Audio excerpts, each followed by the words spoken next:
प्रशासन मुर्दाबाद मुर्दाबाद मुर्दाबाद, सदर एसडीएम मुर्दाबाद मुर्दाबाद मुर्दाबाद, सदर एसडीएम मुर्दाबाद मुर्दाबाद मुर्दाबाद। सभी लोग तभी उठेंगे जब हमारे हाथ में एफआईआर की कॉपी दे दी जाएगी और एसडीएम कुमार जो किसी जो है उप जिलाधिकारी और सीओ साहब, इन दोनों लोग जब तक बर्खास्त नहीं कर दिया था तब तक जो है कोई भी चीज आगे नहीं बढ़ेगी। ये रास्ता ऐसे ही और पैसे की सिर्फ और सिर्फ पैसे की उगाही का सारा मामला है। 25 लाख रुपए तक की बात आ गई कि हाँ जो पैसा दे दिया गया होता तो जो नेत्र मंदिर में जो धर्मशाला गिराया गया है वो धर्मशाला न गिराया गया होता। यही एसडीएम और सीओ एक दत्ता जैसे फकीर पत्रकार का मकान को जो है खत्म करा दिया, उसके कार्यालय को खत्म करा दिया और 25 तारीख को उसने समय भी दिया तो 25 तारीख को सुनेंगे। अरे भाई 25 तारीख को सुनने के बाद निर्णय लिए होते, लेकिन तुम इतना ज्यादा क्रोधी हो गए कि 25 तारीख की शाम को जाके उनका दफ्तर उलाट दिया, दफ्तर को खत्म कर दिया।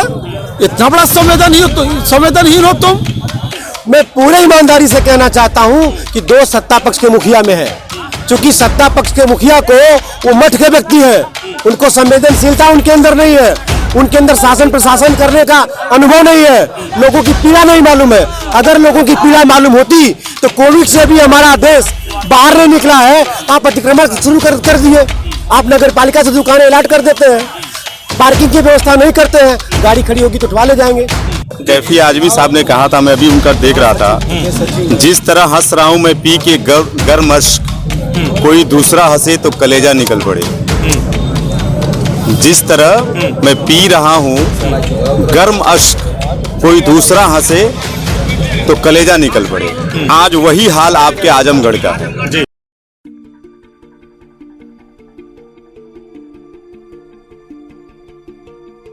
नमस्कार, मेरा नाम वसीम है और इस वक्त हम लोग मौजूद हैं आजमगढ़ ज़िला में। ये थाना कोतवाली का गेट है और अंदर बहुत सारे पुलिस बल के जवान हैं और आम जनता मौजूद है। और मेरे पीछे आप देख रहे हैं तमाम राजनीतिक दलों के लोग हैं, समाज सेवी संगठनों के लोग हैं, छात्र नेता हैं और क्या पक्ष क्या विपक्ष, सत्ता पक्ष और विपक्ष के तमाम नेता यहाँ पे बैठे हैं एक आताताई एसडीएम अधिकारी के खिलाफ, जिसने आज जो वो जनता का उत्पीड़न करता है उसकी पराकाष्ठा उसने पार कर दी। पाप का घड़ा कहते जब भर जाता है तो उसका परिणाम कुछ इस तरह से नजर आता है। लोग यहाँ पे बैठे हैं और आप इस तरफ दाहिनी तरफ देख लीजिए, ऊपर भीड़ लगी हुई है और व्यापारी पूरी तरह से आक्रोशित हैं। अंदर भी बातचीत प्रांगण में, ये जो पुलिस का कैंपस है थाना कोतवाली का, वहाँ पे भी तकरीबन 2.5-3 घंटे तक बात चली, लेकिन उसका कोई नतीजा नहीं निकला। उसके बाद लोग सड़क पे आ गए और सड़क पे आने के बाद भी लगभग तकरीबन 1.5 से 1.5 घंटे हो गए हैं, अभी तक कोई मामला, कोई हल निकलता नहीं दिखाई दे रहा। प्रवीण जी क्या कहेंगे? देखिए, आजमगढ़ जिले में काफी दिनों से मैं देख रहा हूँ, यहाँ पर सभी दलों के लोग बैठे हुए हैं, स्वयंसेवी संगठनों के लोग हैं। अभी कुछ दिन पहले जब से ये एसडीएम आया है और जब से एसएसपी आया है, तब से जो भी राजनीतिक कार्यकर्ता है, सामाजिक कार्यकर्ता है, व्यापारी लोग हैं या कोई भी इज्जतदार शहरी है, उसका अपमान किया जा रहा है। अभी कुछ दिन पहले सूरज जायसवाल नाम का एक व्यापारी तगादा करने जाता है, दरोगा कहता है गाड़ी आगे बढ़ा लो, गाड़ी आगे बढ़ाता है, वो कुछ तब तक गाली देने लगता है, वो पूछता है उसको लात जूतों से मारने लगता है। एसएसपी की संवेदनशीलता इतनी नहीं है कि पत्रकारों से पूछने के बाद एसएसपी कहता है कि वो आत्मरक्षार्थ उसने मारा। मतलब इतनी बड़ी बेहूदगी। हम वहाँ चुप रहे, हम सब लोग चुप रहे, उसका खामियाजा आज देखना पड़ रहा है।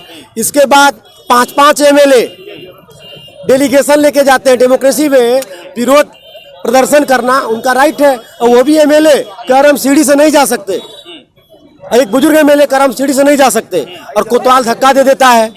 जानने के बाद डीएम बैठा रहता है अपनी ऑफिस में, वो इतनी जरूरत नहीं करता कि आके मिल ले विधायकों से, वहाँ हम चुप रहे। हालांकि मैं गया वहाँ पर कांग्रेस पार्टी का डेलीगेशन लेकर के, एक भारतीय जनता पार्टी के पूर्व जिला अध्यक्ष का, सम्मानित नेता का हाथ काटने की बात कही जाती है।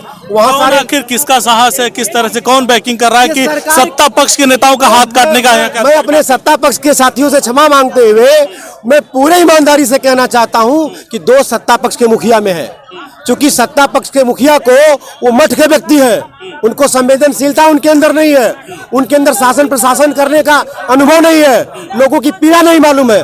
अगर लोगों की पीड़ा मालूम होती तो कोविड से भी हमारा देश बाहर नहीं निकला है। आप अतिक्रमण शुरू कर दिए, आप नगर पालिका से दुकानें अलॉट कर देते हैं, पार्किंग की व्यवस्था नहीं करते हैं, गाड़ी खड़ी होगी तो उठवा ले जाएंगे।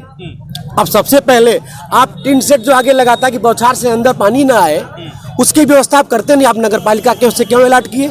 आपने सारी प्रॉपर व्यवस्था क्यों नहीं दी?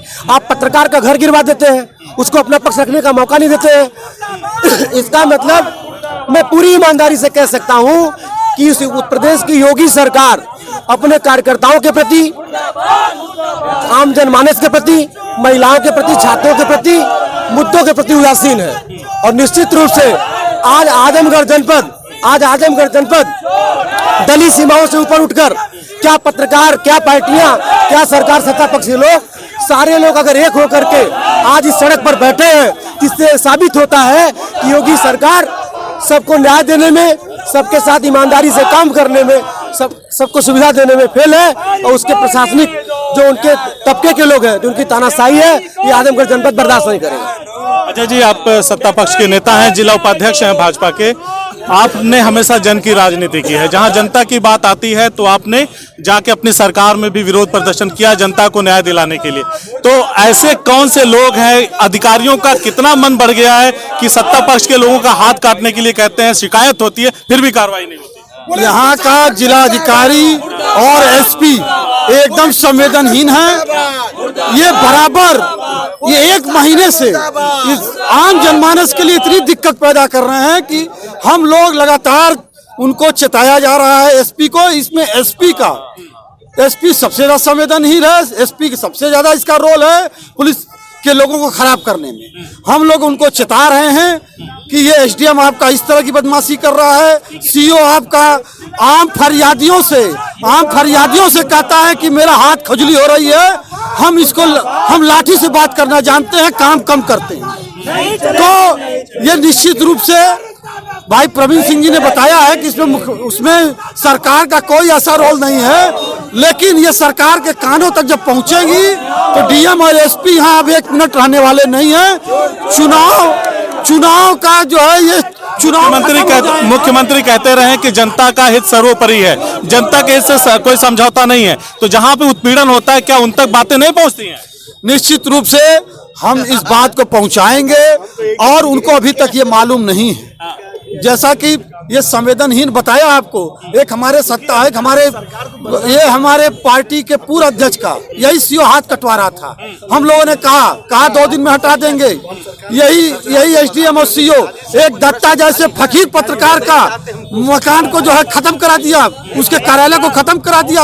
और 25 तारीख को उसने समय भी दिया था, 25 तारीख को सुनेंगे। अरे भाई 25 तारीख को सुनने के बाद निर्णय लिए होते, लेकिन तुम इतना ज्यादा क्रोधी हो गए कि 25 तारीख की शाम को जाके उनका दफ्तर उलाट दिया, दफ्तर को खत्म कर दिया। इतना बड़ा संवेदनहीन हो तुम। तो मैं आपसे कहना चाहता हूं कि मुख्यमंत्री के कान में बातें जाएंगी, ये जनता की आवाज जाएगी, ये व्यापारियों की आवाज जाएगी। तो ये अब डीएम और एसपी इस चुनाव के बाद रहेंगे, 1 मिनट नहीं रहेंगे। सड़क पे बैठे हुए आपको काफी समय हो गया है, अभी तक कुछ बातचीत का कोई रास्ता नहीं निकला है, क्या कहेंगे? हमने बार बार वही कहा कि जिला प्रशासन शुद्ध रूप से एकदम भ्रष्ट है, सरकार को बदनाम करने में लगा हुआ है।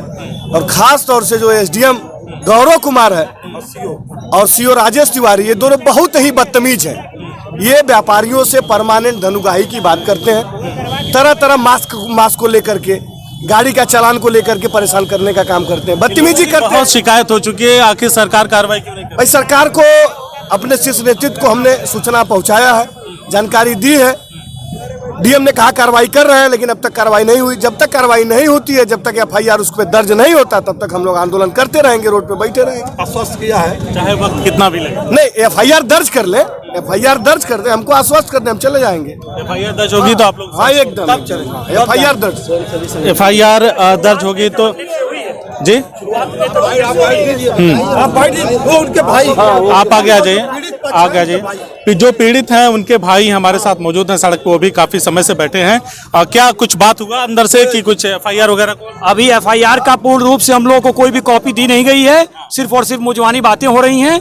हम ये चाहते हैं कि एफआईआर लिख करके कॉपी हम लोगों को दिया जाए, तभी यहाँ से पब्लिक उठेगी। और अब सिर्फ और सिर्फ एक व्यापारी का मामला नहीं है, अब ये पूरे जिले का मामला हो गया है। सारे व्यापारी पहाड़पुर से लगाए और यहाँ शंकर जी मूर्ति तक सारी दुकानें अपनी बंद करके यहाँ बैठे हुए हैं और तमाम राजनीतिक दल के लोग समर्थन में बैठे हुए हैं। सभी लोग तभी उठेंगे जब हमारे हाथ में FIR की कॉपी दे दी जाएगी और CM कुमार जो किसी जो है उप जिलाधिकारी और CO साहब इन दोनों लोग जब तक बर्खास्त नहीं कर दिया था तब तक जो है कोई भी चीज़ आगे नहीं बढ़ेगी। ये रास्ता ऐसे ही और पैसे की सिर्फ और सिर्फ पैसे की उगाही का सारा मामला है। 25 लाख रुपए तक की बात आ गई कि हाँ जो पैसा दे दिया गया होता तो जो नेत्र मंदिर में जो धर्मशाला गिराया गया है वो धर्मशाला न गिराया गया होता।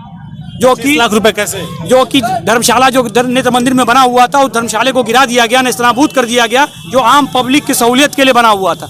2 रुपए की पर्ची पर मरीजों को देखा जाता था वहाँ पर। ये जनता की भलाई के लिए चीज़ की गई थी मगर कोई भी किसी प्रकार का जो है उस पर कोई कार्यवाही नहीं हुई अभी तक। वो भी सारे कागज ठंडे बस्ते में पड़े हुए हैं और उसी मामले को लेकर आज दुकान में घुसकर दुकान से खींच करके आपने बात की, कौन मांग रहा था? ये SDM के थ्रू सारी बातें आई हैं और आप ये समझ लीजिए कि जो है आज दुकान में से खींच करके उस रोड पे बहुत सी दुकानें हैं, सिर्फ और सिर्फ उसी दुकान में घुस करके वीडियो क्लिप है हम लोगों के पास, हम लोग शेयर करेंगे। सिर्फ एक व्यापारी को दुकान में से खींच करके पीटना और पीटने के बाद फिर गाड़ी में बैठा देना, ये कहाँ का न्याय है? आप ये बताइए। परवीन जी, मामला सामने आ चुका है कि 25 लाख, अब जो बातें निकल के आ रही हैं, 25 लाख रुपए के लिए सारा ये ड्रामा रचा गया और वहाँ तमाम व्यापारियों की दुकानें हैं लेकिन सिर्फ एक व्यक्ति को टारगेट किया गया जिनके बारे में बात हुई है, मेडिकल के लिए गए हुए हैं। तो क्या कहेंगे इस पूरे पर? देखिए भाई, हम एक बात साफ साफ कहना चाहते हैं, और भी तमाम तरह की वसूली की बात देखिए दोहरी चीज नहीं हो सकती। आप देखिए भाजपा के उपाध्यक्ष हैं, आप व्यापार मंडल के आनंद भाई हैं, आप विश्व हिंदू परिषद के हैं, यहाँ कुछ सामाजिक संगठन के भी लोग हैं। मैं ये कहना चाहता हूँ कि DM, SSP, SDM और डिप्टी SP ये किसके इशारे पर चलता है? सरकार के इशारे पर चलता है। और आज ये पहला मामला नहीं, बहुत से ऐसे मामले हैं। अजय सिंह जी ने अपने घर पर बाकायदे जो है एक कार्यकर्ताओं का सम्मेलन किया था इनके विरोध में। तो इन लोगों को पहले ये मानना पड़ेगा कि सरकार के अंदर संवेदनहीनता है, एक चीज। और दूसरी चीज की 25 लाख अगर आपसे मांगा जा रहा है तो आम आदमी का क्या हाल होगा? रजिस्ट्री ऑफिस में लूट हो रही है, आबकारी विभाग में 2 करोड़ रुपए पर मंथ लिया जा रहा है। अकेले जिला आबकारी अधिकारी ले पाएगा? नहीं ले पाएगा। आज की डेट में जहां सबसे बड़ा लोकतंत्र का मेला लगा हुआ है, लोगों को अपने पेपर बनवाने में पैसे देने पड़ रहे हैं। शर्म इस बात की है कि सरकार में भ्रष्टाचार बढ़ा है, तानाशाही बढ़ी है। और निश्चित रूप से आजमगढ़ जनपद के लोग जो लोग कहते हैं ऋषि दुर्वासा की धरती है, अल्लामा शिवली नौपानी महापंडित राहुल सांकृत्यायन की धरती है, अयोध्या सिंह उपाध्याय हरियौत की धरती है, अगर ये अलगू राय शास्त्री की धरती है, झारखंड राय की धरती, क्रांतिवीरों की धरती है, तो निश्चित रूप से हम सब लोगों को सत्य स्वीकार करना पड़ेगा। अगर आज हम भाजपा के मंच पर, आज अगर जिला उपाध्यक्ष बैठे हुए हैं यहाँ पर, यहाँ व्यापार मंडल के लोग बैठे हैं, हमें कोई क्लेश नहीं है। हम सपा के भी मामले में गए, क्योंकि आजमगढ़ जनपद के किसी व्यक्ति का जब अपमान होगा तो मैं आया हूं, मैं आता रहूंगा। लेकिन इन लोगों को भी स्वीकार करना पड़ेगा कि आपकी सरकार भ्रष्ट है। और निश्चित रूप से आने वाला हमारा पिछला इतिहास गवाह है कि सरकार का विरोध हमेशा उस पार्टी का कार्यकर्ता भी करता रहा है। मैं बधाई देना चाहूंगा अजय भाई को, मैं बधाई देना चाहूंगा विश्व हिंदू परिषद के लोगों को कि जो लोग आज अपनी सरकार के खिलाफ सड़क पर बैठे हैं, निश्चित रूप से मैं इनके साथ हूँ, निश्चित रूप से मैं इनके साथ हूँ। नहीं, निश्चित रूप से सरकार के खिलाफ नहीं, जिला प्रशासन के खिलाफ। इसलिए भाई साहब, ये आज जो धरना प्रदर्शन हो रहा है, आजमगढ़ के प्रतिष्ठित व्यवसायी, ये रमेश्वर बाबू के पोते हैं, जिनके ऊपर अत्याचार किया गया है। ये प्रशासन के द्वारा घोर एक अति निंदनीय अपराध किया गया है। जैसा कि वो एक व्यवसायी है और व्यवसायी होने के नाते उनके साथ इस ढंग का दुराचार करना SDM सदर को शोभा नहीं देता है। और हमारी सरकार को बदनाम करने के लिए, हमारी पार्टी को बदनाम करने के लिए कुछ ऐसे भ्रष्ट अधिकारी आजमगढ़ जनपद में मौजूद है जो हमारी सरकार के क्रियाकलापों को पसंद नहीं करते। तो आपकी सरकार इन अधिकारियों पे, बेलगाम अधिकारियों पे कार्रवाई क्यों नहीं कर रही है? हमारी सरकार बेलगाम अधिकारियों पर कार्रवाई करेगी। के जिला उपाध्यक्ष को एक बंद कमरे में, एक मैरिज हॉल में एक समारोह करना पड़ता है और अपने जिलाध्यक्ष को ज्ञापन सौंपना पड़ता है, और आपके जिलाध्यक्ष कहते हैं कि इनकी व्यक्तिगत पीड़ा है। एक कार्यकर्ता की व्यक्तिगत पीड़ा क्या होती है? देखिए, ये कार्यकर्ता की पीड़ा है, अध्यक्ष जी कहते हैं उनका व्यक्तिगत मामला हो सकता है, वो कहीं से कहे होंगे। इस मामले में क्या कार्रवाई हुई है? सोच के अनुसार उसमें जांच चल रही है और ये चुनाव बीत जाने के बाद SP आजमगढ़ रहेंगे नहीं। उस पंचायत चुनाव बीत जाने के बाद, हाँ, इस पंचायत चुनाव, त्रिस्तरीय पंचायत चुनाव बीत जाने के बाद ये SP आजमगढ़ नहीं रहेंगे। मामला SDM को लेकर के, SDM के बारे में क्या है? हमें यहाँ राजनीतिक मुद्दे पे बात नहीं करनी है, हम राजनीति नहीं बात करेंगे। बारे में और एसडीएम और सीओ सिटी इस त्रिस्तरीय पंचायत चुनाव से पहले ये आज ही ये प्रशासनिक कार्यों से विलुप्त हो जाएंगे, ये आज शपथ हो जाएंगे और इन्हें से आज से काम नहीं लिया जाएगा। कैफी आजमी साहब ने कहा था, कैफी आजमी साहब ने कहा था, मैं अभी उनका देख रहा था, जिस तरह हंस रहा हूं मैं पी के गर्म अश्क, कोई दूसरा हंसे तो कलेजा निकल पड़े। जिस तरह मैं पी रहा हूं गर्म अश्क, कोई दूसरा हंसे तो कलेजा निकल पड़े। आज वही हाल आपके आजमगढ़ का है। यहाँ सब परेशान है।